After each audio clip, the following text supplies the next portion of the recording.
peralihan kekuasaan dari Soekarno ke Soeharto, hingga kini masih dipenuhi misteri.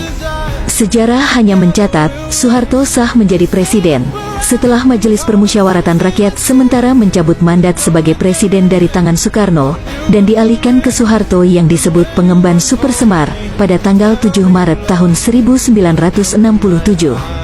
Pencabutan itu dipimpin Ketua MPRS, Jenderal TNI Abdul Haris Nasution, yang kemudian dianugerahi pangkat Jenderal Besar oleh Soeharto, selaku Presiden Republik Indonesia. Pangkat Jenderal berbintang 5 tersebut hanya dimiliki 3 tokoh negara ini.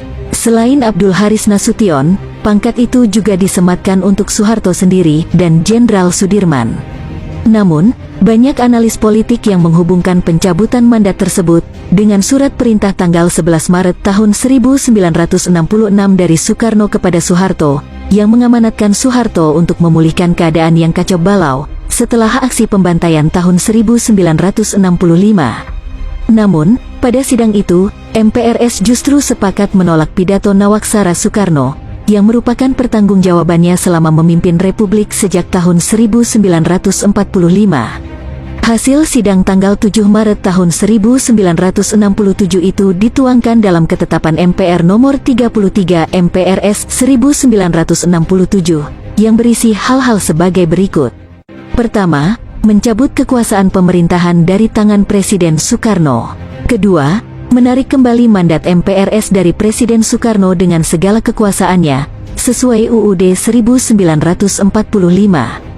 Dan ketiga, mengangkat pengemban TEP nomor 9 MPRS 1966 tentang Super Semar itu sebagai pejabat presiden, hingga terpilihnya presiden menurut hasil pemilihan umum. Padahal, Soeharto terkesan membiarkan keadaan menjadi kacau balau setelah menerima Super Semar tersebut. Malah pada akhir sidang istimewa MPRS, tanggal 12 Maret tahun 1967, Jenderal Soeharto justru dilantik dan diambil sumpah juga oleh Ketua MPRS, Abdul Haris Nasution.